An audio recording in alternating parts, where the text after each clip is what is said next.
Halo tes. Oke, udah bisa ya kita mulai ya.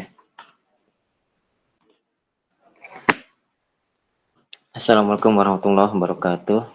Waalaikumsalam warahmatullahi wabarakatuh. Lagi di kuliah algoritma pemrograman pertemuan kedua. Slide-nya masih sama yang kemarin ya, soalnya kita sampai akhir pakai slide yang sama. Ada yang udah baca sampai selesai atau malah praktek sampai selesai? Belum ya? Oke. Untuk praktikum Rabu lusa ya. Rabu lusa di kampus. Di kampus, sorry. Masih online ya. Soalnya karena masih online ya, terpaksa kita online juga. Itu nanti kalian dibagi dua kelas ya. Nanti atau dua kelompok atau dua meeting nanti barengan. Nanti soalnya asistennya ada 6, nanti tiga asisten per kelompok. Nah, kalian kan ada 50, nanti dibagi 25 lah ya. Kalian tahu nomor urut absen kalian nggak?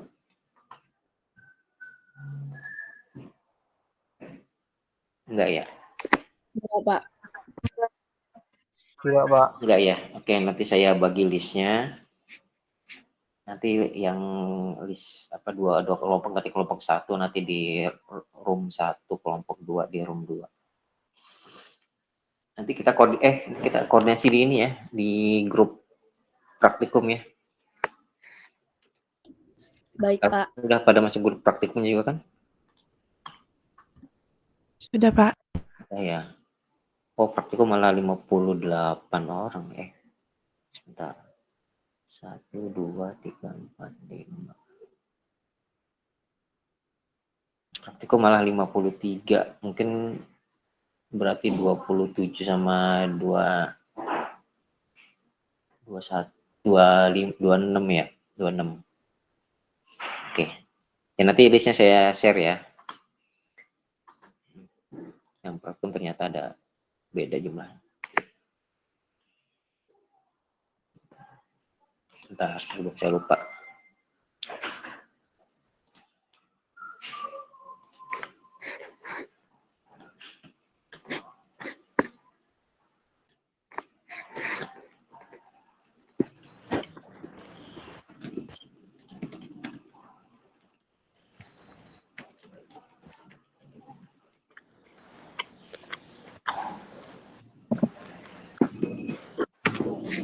Oke.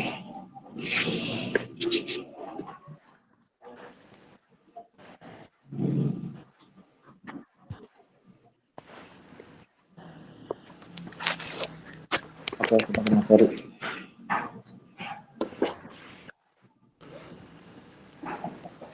Nah, kemarin kan sudah kita bahas tentang beberapa hal ya terkait dengan algoritma dan pemrograman.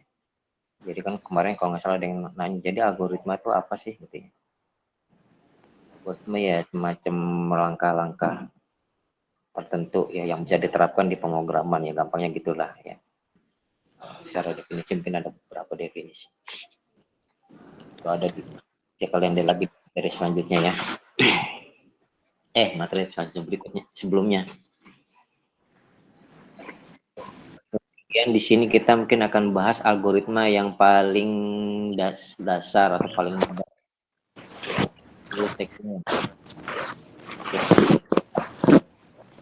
Urutan ada yang ini ya, mic-nya tolong dimatiin dong.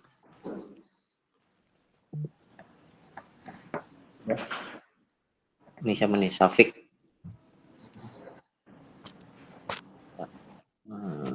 Saya aja deh ya. Dari ya Safik ya.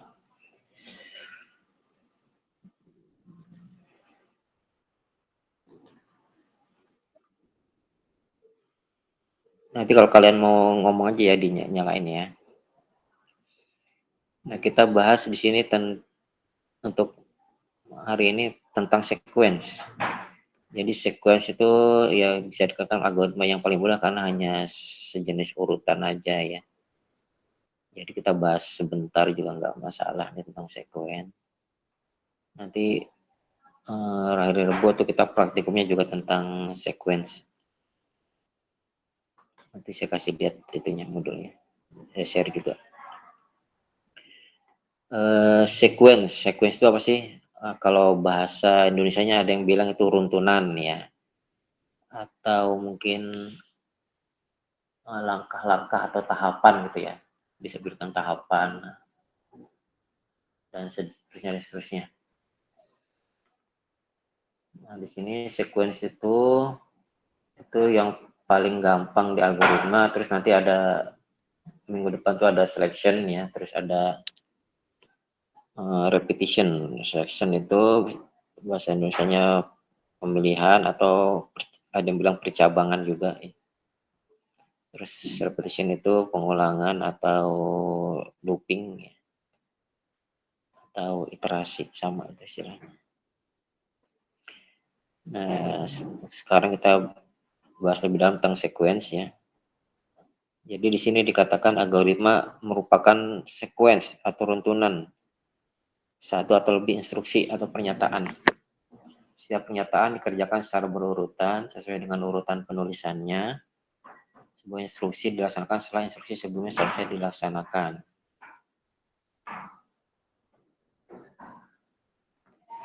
Nah, maksudnya sebuah instruksi dilaksanakan setelah instruksi yang sebelumnya selesai, gitu ya.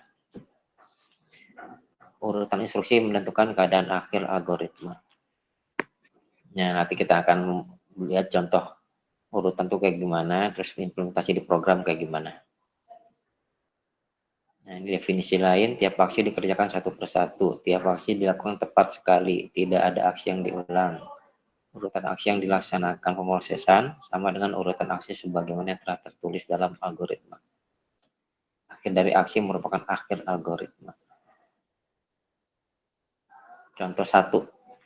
Nah, ini adalah runtunan apa nih? Dari A-nya merah sampai B-nya biru dijalankan algoritma gimana supaya atau langkah-langkah gimana supaya A-nya jadi biru, B-nya jadi merah gitu ya contohnya ya. Nah, ini algoritmanya. Nah, ini ada contohnya, ini ada algoritma yang salah. Tuangkan air dari gelas A ke gelas B, tuangkan air dari gelas B ke gelas A. Itu salah karena bisa jadi nanti tercampur ya, jadi nggak bisa dipisahin gitu ya. Nah, jadi gimana algoritma yang benarnya kalau itu langsung nggak bisa ya, di situ salah satu solusinya adalah kita menyediakan satu lagi wadah atau gelas untuk menampung sementara dari air dari gelas A atau dari gelas B untuk ditaruh sementara di situ. Nah, ini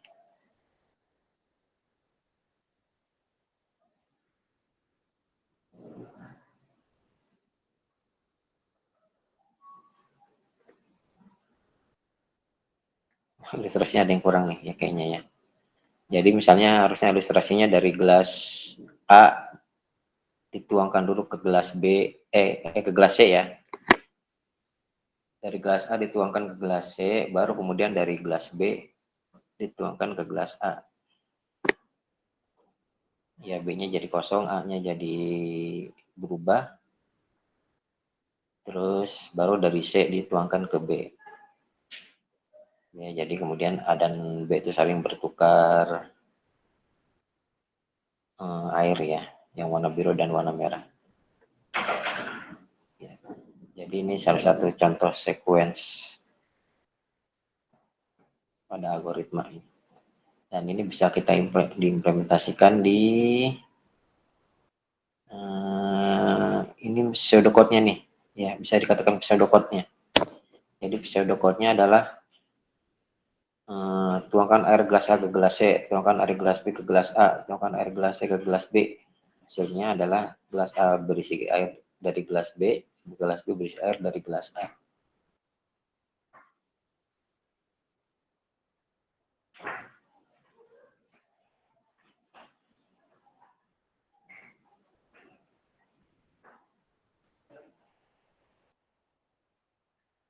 Nah, kalau ini contoh, gelasnya bukan isinya warna tapi apa nih, nilai ya. Nah, jadi sama. Jadi kita ada variabel A isinya 97, variabel B isinya 26. Kalau kita mau tuker A-nya jadi 26, B-nya jadi 27, nah itu kalau algoritma yang disilang itu dia berarti salah ya. B-nya diisi A, A-nya diisi B. Ya karena apa? Karena ketika B diisi dengan A, berarti apa? Nilai A dan B jadi sama kan? Jadi berapa? 97 gitu ya. Nah, kemudian ketika A diisi dengan B lagi, ya A-nya tetap 97, tidak berubah jadi 26 gitu ya, sama kayak 11 tadi. Nah, jadi kemudian di sini kita sediakan namanya variabel C. Ya, C-nya diisi dulu dengan A-nya, nilai A dipindahin dulu ke C, terus nilai B baru dipindahkan ke A, nanti nilai C-nya baru dimasukkan ke dalam variabel B. Jadi nanti nilai dari variabel A nanti akan bertukar nilai dengan variabel B. Itu adalah contoh-contoh ya. Nah, kalau kita buat flowchart, nah ini adalah contoh flowchart menggunakan simbol-simbol yang sudah ada di slide pertemuan sebelumnya ya. Halaman berapa tuh bisa kalian cek lagi. Jadi flowchart itu diawali dengan mulai atau start, diakhiri dengan selesai atau end ya. Dengan bentuk apa nih sini? Oval ya. Nah, terus ada penentuan variabel, misalnya kita tentukan variabel A langsung kita kasih nilai 97, terus variabel B langsung kita kasih nilai 26 ya. Atau bisa dengan input. Ya, jadi bawahnya itu A, B itu di dalam apa tuh? Jajaran genjang ya istilahnya ya. Ya, itu adalah input, maksudnya baca input atau output ya, ada input atau output. Nah, ini ciptanya ini bisa output ya sepertinya ya ini ya. Jadi karena A dan B-nya sudah ditentukan, jadi kemudian ditampilkan A-nya berapa, B-nya berapa, ya itu jadi output. Terus dijalankan algoritma sequence-nya tadi, di mana kita membuat variabel C, terus A-nya diisi ke C, B-nya diisi ke A, C-nya diisi ke B. Terus hasilnya nanti ditampilin lagi A sama B-nya ditampilin lagi ya. Terus selesai. Pseudocode-nya bisa kalian lihat di kanan ya. Terus istilahnya bahasa kitanya tuh bisa dilihat di kanan bawah.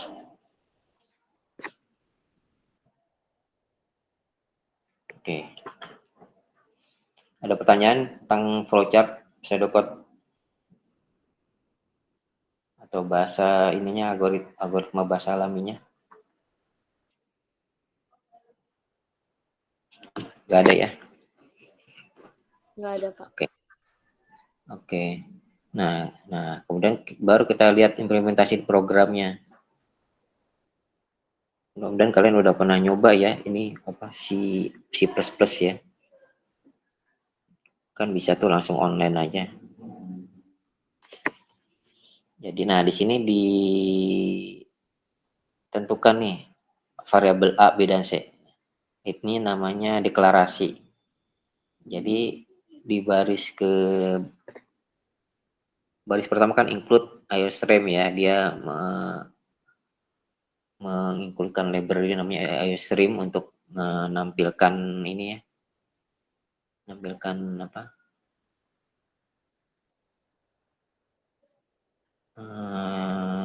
Input output. Terus using namespace std ya, artinya itu standar ya. Jadi nanti untuk si cout-nya dia supaya bisa langsung menulis cout sama yang di bawah itu ada cin. Nah itu kalau nggak menggunakan using namespace itu dia harus dituliskan std titik cout untuk cout-nya atau std titik cin untuk cin-nya ya, supaya kita nggak usah ngetik std titik lagi, kita ketik using namespace titik std. Nah kalau yang baris pertama itu nggak usah pakai titik koma, tapi yang lainnya harus pakai titik koma untuk menyatakan akhir dari pernyataan. Terus ada int a, b, c, titik koma. Artinya kita mendeklarasikan 3 variabel a, b, dan c, atau sini a besar, b besar, c besar ya. Karena nanti kalau kalian bikin variabel a kecil, b kecil, c kecil itu nanti akan jadi variabel yang berbeda ya. Nah, a besar, b besar, c besar ini itu di sini tipenya int. Nah, int itu apa kemarin?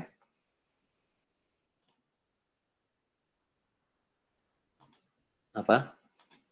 Integer ya, atau bilangan bulat ya. Nah, itu ada ranknya bisa kalian cari nanti. Ada kayak kalau kemarin kan ada tabelnya ya, ranknya dari berapa sampai berapa. Oke, nah di sini selesai deklarasi, nah baru kita ke program ya, ditandai dengan function namanya main ya. Main, jadi function itu ciri khasnya dia setelah nama fungsi ada kurung buka kurung tutup. Ya nanti di materi function nanti kalian akan tahu gunanya kurung buka kurung tutup itu ya. Nah di sini main ini kalau kemarin kita pakai compiler yang online itu dia harus ada tipenya int ya. Ada tipenya in ya. Sebenarnya kalau dulu-dulu tuh bisa pakai tipenya void. Void itu artinya dia tidak return sebuah nilai ya. Kalau int dia harus return sebuah nilai yang tipenya integer.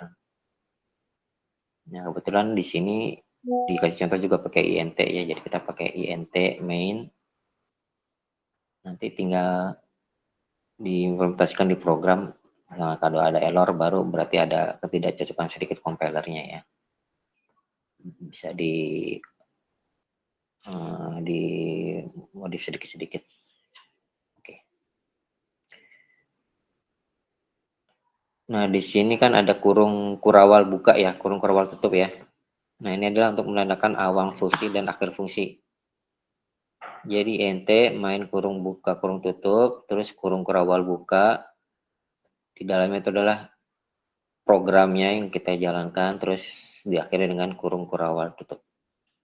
Nah, di dalam programnya itu di sini kita lihat variabel A diisi dengan 97, B diisi dengan 26.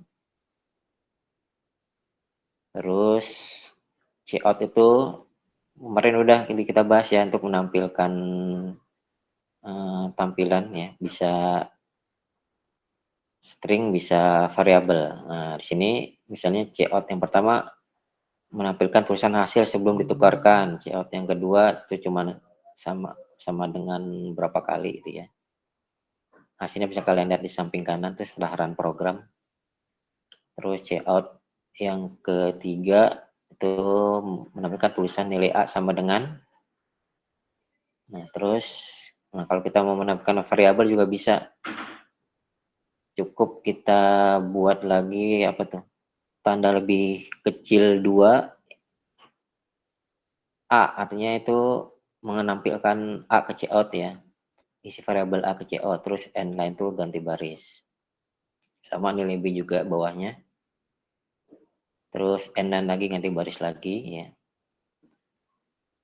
Nah, itu berarti dia menampilkan A dan B sebelum ditukar. Nah, setelah itu kemudian kita tukar si A dan B-nya menggunakan variabel temporer si C. Nah, setelah ditukar, baru ditampilkan lagi si nilai A dan nilai B. Selesai. Ya. Nah, kalau kita pakai apa? Pakai command prompt ya. Kalau kan sebenarnya menjalankan C++ itu bisa lewat namanya IDE ya. Seperti kalau yang tadi saya contohkan online itu pakai IDE namanya ya. Ketika kita running selesai, ya udah selesai ya. Kita nggak mengintervensi apalagi gitu ya, langsung selesai. Tapi kalau dia ingin dia selesai tapi menunggu tutup programnya sampai kita mengetik sesuatu, nah kita harus tambahkan beri kode lagi. Contohnya di sini adalah yang paling bawah ya, cin get kurung buka kurung tutup, artinya dia menunggu kita mengetik sesuatu di papan keyboard baru dia selesai. Nah, itu berguna kalau kita jalanin program yang dia buka window, ketika selesai dia nutup gitu. Jadi supaya nggak langsung nutup, ya kita tambahkan baris supaya triknya supaya dia tuh nggak langsung nutup tapi nunggu kita mencet sesuatu baru menutup. Contohnya adalah perintah cin titik get ini ya. Oke, udah jelas ya. Ini adalah contoh sederhana dari sequence. Nah, contoh dua tentang ini, misalnya dia menghitung jam, menit, detik. Nah, ini flowchart, contoh flowchartnya. Jadi ada start, terus menampilkan jam, menit, dan detik. Terus menghitung total jadi berapa detik ya. Terus outputnya jadi total detiknya, terus selesai. Ya, jadi flowchartnya seperti ini. Pseudocode-nya sebelah kanan atas.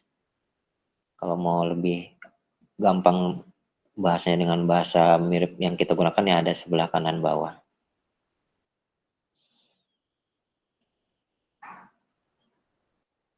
Nah, di sini jadi ada beberapa variabel nih.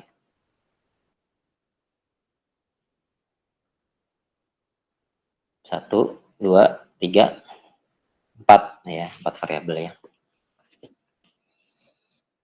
Nah, implementasinya ini ya.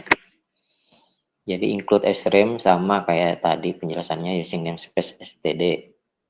Terus in main kurung kurawal buka. Nah, programnya adalah di sini dikatakan jam, menit, detik, jml detik itu tipenya long. Long itu apa?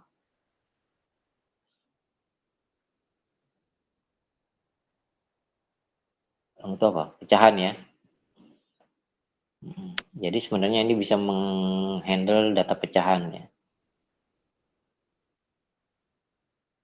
Kalau kita ganti jadiin bisa nggak bilangan bulat?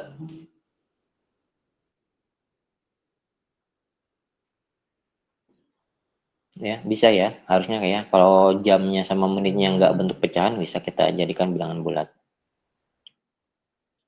Ini mungkin disediakan long karena dia bisa menghandle bilangan pecahan ya, misalnya 1,5 jam gitu ya, 10,1 detik gitu kali ya.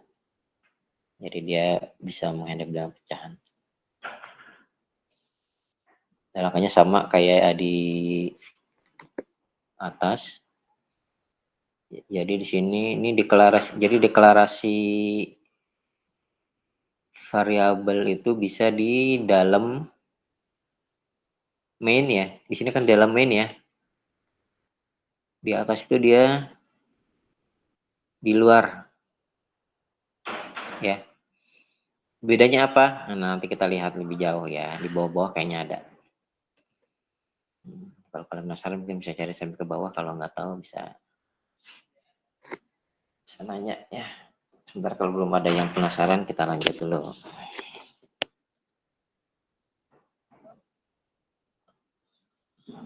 Ini sebenarnya ini kan di sini long ini kan dibikin 2 baris ya, long jam, menit, detik.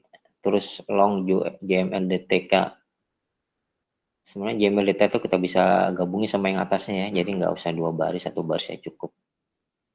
Jadi long, jam, koma, menit, koma, detik, koma, JMLDTK. Nah, bisa.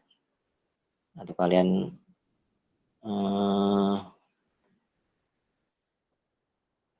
mau 4 baris juga bisa ya, long jam, titik koma, long menit, titik koma, long detik, titik koma, long JML detik, titik koma gitu ya.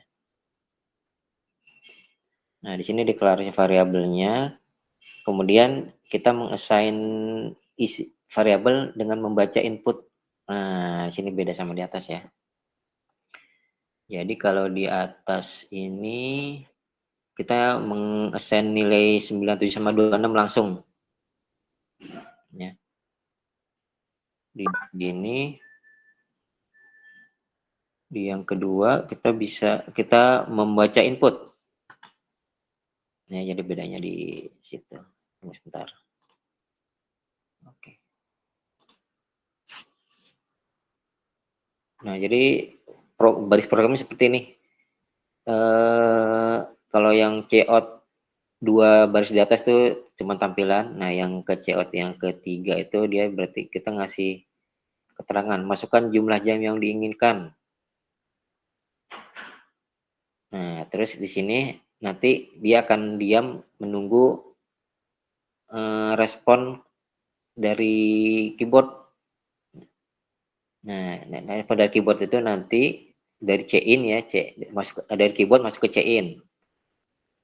Nah, dari C-in kemudian masuk ke variabel namanya jam. Ya. Jadi setelah C-in itu bukan lebih kecil 2 kali tapi lebih besar 2 kali ya. Jadi kalau kita ilustrasikan nanti dari C-in itu panahnya ke jam gitu ya. Dari C-in di input ke jam. C-in nanti akan baca dari keyboard. Kalau cout, nah nanti string yang mana yang mau kita tampilkan nanti diarahkan panahnya ke cout ya, seperti itu ya. Jadi antara C-in dan cout ini ada sedikit perbedaan arah panah ya, atau arah data. Terus nanti setelah jam, terus bawahnya tuh ada C-in yang diarahkan ke menit. Setelah C-in yang diarahkan ke detik ya. Nah, ini kayaknya ada salah source code ya. Jadi kan cout yang ketiga kan masukkan jumlah jam yang diinginkan.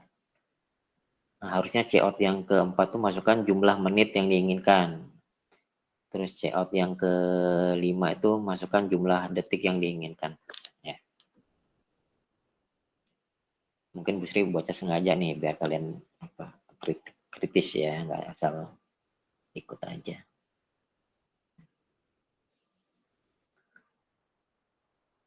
Nah, terus setelah dapat inputnya, nah kemudian kita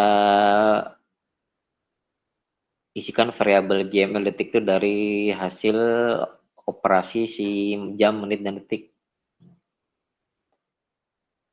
Nah, jadi karena JML detik itu adalah satuannya detik ya, kira-kira di sini ya.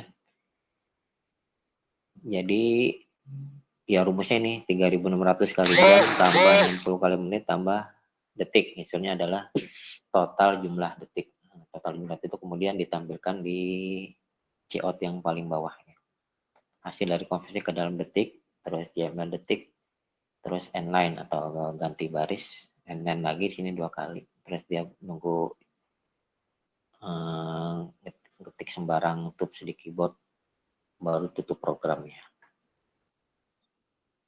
Oke, nah tampilan hasilnya kira-kira seperti di atas.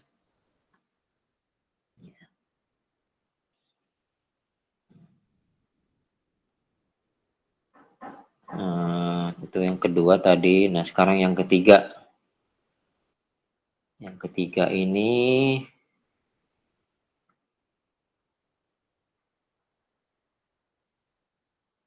panjang, lebar, luas, keliling. Nah, di sini tipenya integer semua ya. Nah, kalau kalian mau ganti pecahan juga bisa sebenarnya di sini. Jadi nggak perlu saya jelasin satu-satu ya, mungkin bisa kalian lihat sendiri sama dengan contoh 2. Cuma di sini menjalankan apa, menghasilkan dua output gitu aja ya. Kalau tadi kan satu input cuma detik doang. Nah ini dua output, yaitu luas sama keliling. Inputnya dua, yaitu panjang dan lebar.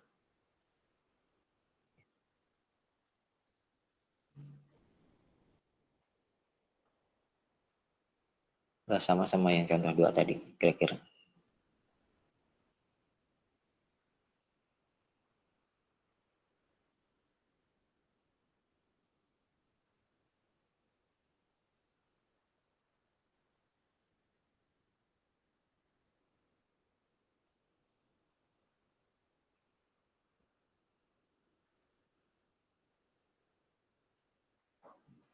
Ada pertanyaan?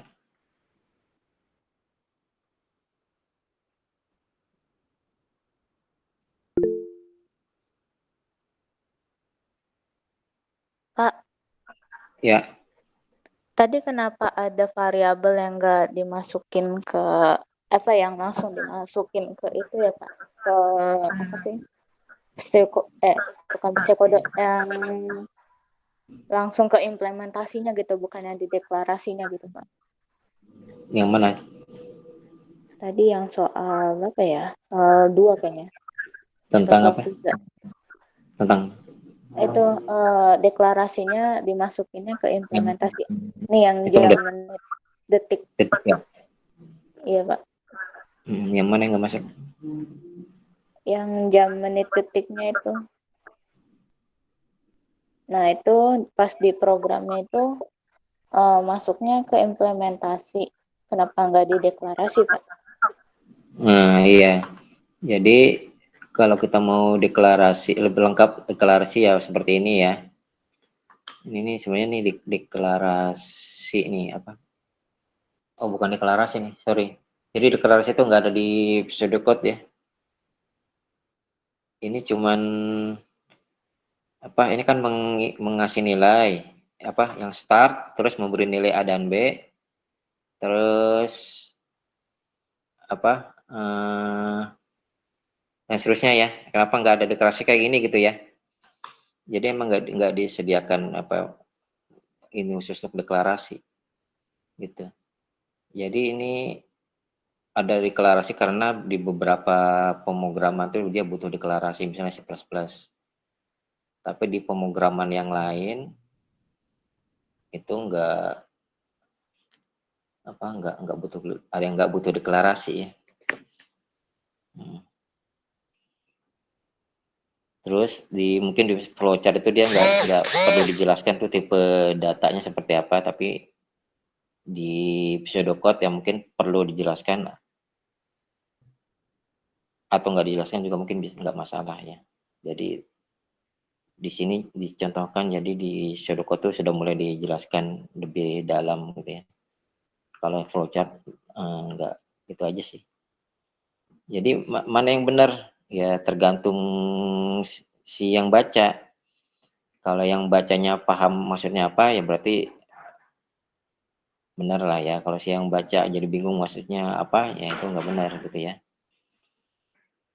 Jadi kalau misalnya nih kita ingin lebih jelas gitu ya supaya nggak salah, supaya si yang misalnya kita bikin dari flowchart aja ditentuin langsung misalnya INT A sama dengan 97 misalnya INT B sama dengan 26 ya itu boleh aja ya, justru mungkin lebih bagus ya. Kalau di sini dicontohkan dia nggak perlu, nggak apa-apa gitu ya. Udah menjawab Oke belum? Pak. Oke Pak. Ya, Terima kasih Pak. ya. Jadi kita membuat flowchart pseudocode tuh gunanya apa sih gitu ya. Iya itu misalnya kita apa cuma bisa bikin ininya nggak bisa bikin programnya gitu ya, contoh ya. Jadi atau kita kita sebagai ini nih sebagai apa, sebagai pimpinan proyek pembuatan program yang tidak membuat langsung programnya gitu ya, terus tapi kita bertanggung jawab membuat algoritmanya. Nah itu ya kita buat flowchart ya, terus bisa dilengkapi. Kalau flowchart dianggapnya bawahannya sudah bisa ngerti ya udah flowchartnya aja, atau buat pseudocode kalau flowchartnya kurang dirasa kurang jelas kali ya, biar lebih jelas pada pseudocode ya. Kalau pseudocode-nya udah cukup, misalnya nggak usah flowchart bisa jadi ya. Mungkin programmernya udah hebat baca itu, atau kita ngomong saya mau bikin yang ini, programnya langsung bikin ya bisa aja ya. Jadi flowchart pseudocode itu penggunaannya ya tergantung nanti implementasinya di kita ketika di lapangan atau buat programnya. Ini semacam panduan aja gimana membuat flowchart sama pseudocode. Ya cukup untuk implementasi, minimal untuk kalian sendiri bisa membentuk langkah-langkah pemikiran dalam membuat algoritma gitu ya. Seperti itu semangatnya di flowchart sama pseudocode. Nah, kalau udah biasa sih ya langsung aja ngoding di sini ya, nggak usah bikin flowchart sama pseudocode dulu ya. Cuma dalam beberapa hal nanti masih bermanfaat lah membuat flowchart ya. Pseudocode itu masih bermanfaat. Di praktikum sendiri mungkin nanti tergantung asisten ya, mungkin asisten akan minta kalian buat 3 bentuk dalam buat program atau cuman langsung ngoding aja gitu. Nanti kita lihat di hari Rabu ya.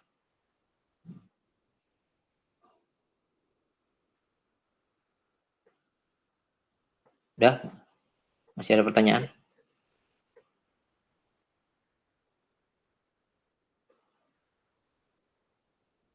Nah, ini untuk yang soal 1, soal 2, soal 3 itu variasi aja ya. Nah, ini kan langsung ini nih. Apa? Source code ya. Nah, kalian coba buat flowchart, pseudocode dan algoritmanya ya. Biasanya kalau kuliahnya offline sama Bu Sri itu kalian suruh buat nih. Kalau saya sih mungkin nggak usah lah ya.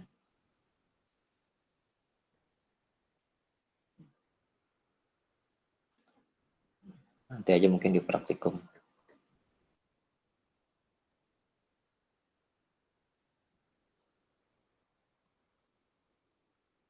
Ya, saran saya kalian coba semua programnya, biar nanti kalau ada yang nggak jelas baru bisa tanyakan.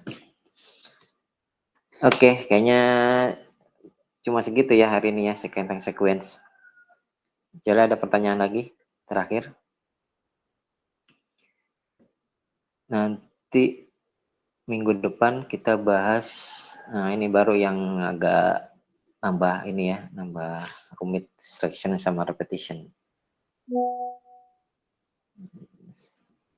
Pak, mau nanya, jadi hari ini nggak ada tugas ya? Nggak ada tugas. Oke Pak, makasih. Ya, kalau mau tugas kalian bikin tugas sendiri ya, kalian sendiri. Pak, saya mau nanya Pak, Hmm. itu butuh aplikasi apa ya buat belajar seperti itu Pak? Kayak aplikasi laptop gitu. Minggu depan masuk ke kemarin masuk gak? Masuk sih, cuman saya agak lupa gitu. Oh gitu. Oke, nah ini awalnya saya ada modul praktikum ya. Di sini modul praktikum itu juga dibahas sedikit tentang ini. Namanya compiler. Ya, jadi ketika kalau di program C++ itu source code-nya itu ketika mau di running itu harus di-compile dulu. Nah, kalau di-compile itu maksudnya dia nanti ada proses terus menghasilkan suatu file yang executable, artinya bisa dieksekusi ya. Nah, salah satu compiler di sini yang biasa dipakai oleh dosen algoritma itu biasanya MinGW. Nah, itu dia di runningnya tuh pakai ini ya, perintah command prompt. Tahu command prompt nggak? Tahu Pak? Tahu ya. Nah, Ya. kalau tahu oke. Nah, di situ ya, biasanya di running di situ. Atau pakai atau install yang IDE yang bisa compile C++ juga bisa, ada banyak ya. Bisa kalian cari di internet. Nah kalau saya tuh nggak jalankan itu, tapi saya pakai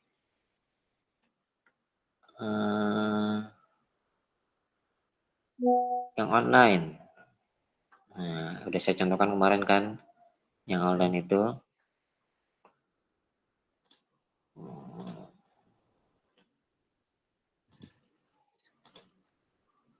Nah, kelihatan nggak nih Google? Kelihatan ya. Kelihatan Pak, bukan. Sip. Biasanya saya tanya C++ compiler online. Nah, saya bisa running di sini nih. Cuman kadang-kadang kita harus menyesuaikan codingan yang dari apa? Slide itu kalau ini ya, di sini ya. Kan kalau di sini kan ada return 0 nih. Ya. Jadi codingan yang tadi kita bisa tulis. Misalnya kan tadi apa sih? A in A ya. Dengan berapa 97 kan? Ya, sama dengan 26. Terus out A ya. Out A.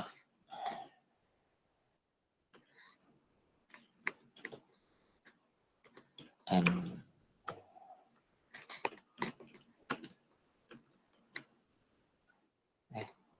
oh sorry. Ini tambah lagi nih.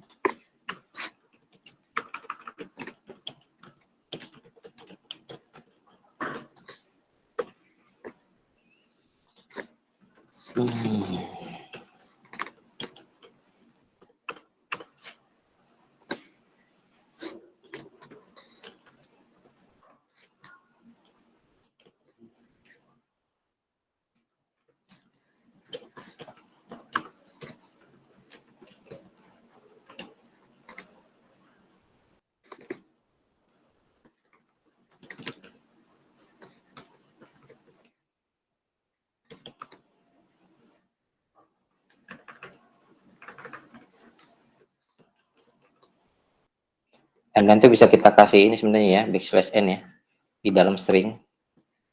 Nanti kita coba berhasil nggak, benar nggak?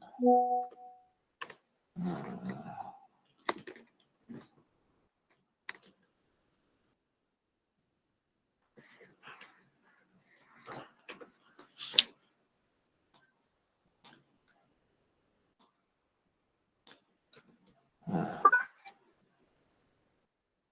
coba jalan. Nah, kan jalan ya.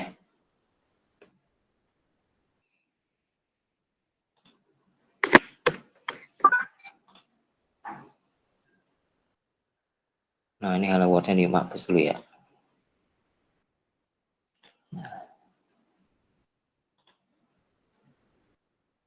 Nah,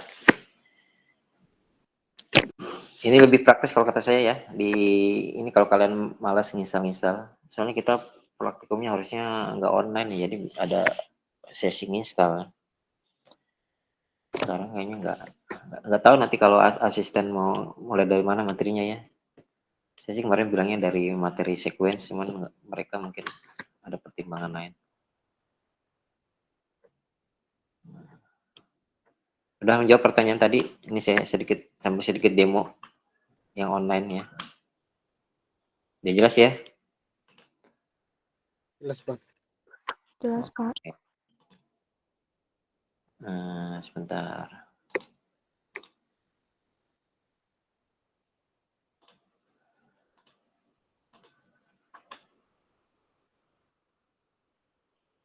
Ini saya balik ke materi praktikum sebentar.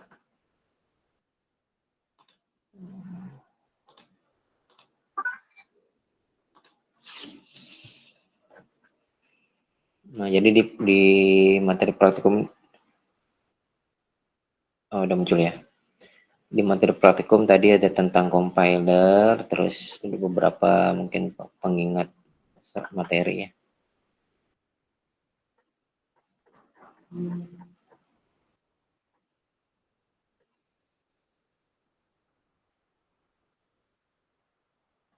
Nah, ini praktikumnya. Jadi bisa kalian lihat nanti, bisa kalian coba-coba source code-nya. Nanti tanya-tanya asisten kalau ada pertanyaan. Terus nanti ada tugas. Nah, tugasnya nanti di praktikum. Tapi nunggu nanti asisten yang mengatur penugasannya. Ya, ada banyak contoh soal. Biasanya nanti dibagi siapa ngerjain apa gitu. Ini ada berapa nih? Sampai 90. Ya, oke. Nanti kalian nggak semua ya, ini disuruh ya, paling dibagi nanti siapa ngerjain yang mana gitu. Lebih detailnya nanti di pas praktikum.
Oke, berarti nanti tinggal saya bagi grupnya ya.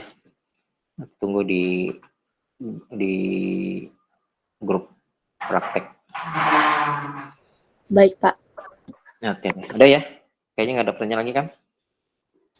Saya mau nanya, Pak. Untuk hari ini gimana, Pak? Untuk absensi hari ini. Oh, absensi hari ini hadir semua kayaknya. Ya, Pak. Ya, kecuali yang tadi minta izin. Pak, mau nanya, Pak. Nah. Bedanya deklarasi variabel di sebelum fungsi sama sesudah apa ya, Pak?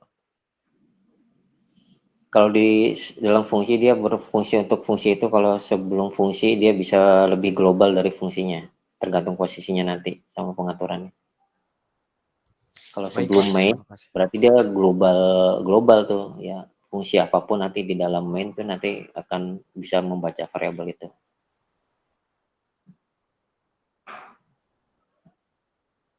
Nanti kalau udah masuk fungsi bisa lebih jelas lagi ya. Baik, Pak, terima kasih. Oke. Udah, masih ada? Udah ya? Oke. Terima kasih. Jadi untuk materi hari ini cukup sini. Nanti minggu depan kita lanjut ke berikutnya ya. Apa tuh tadi? Repetition sama selection ya. Oke. Silakan kalau mau baca-baca, mau coba-coba sendiri juga lebih bagus ya. Oke, terima kasih atas perhatiannya. Saya tutup sampai sekian. Assalamualaikum warahmatullahi wabarakatuh. Waalaikumsalam. Terima kasih, Pak. Warahmatullahi wabarakatuh. Terima kasih, Pak. Banyak. Saya tutup semua.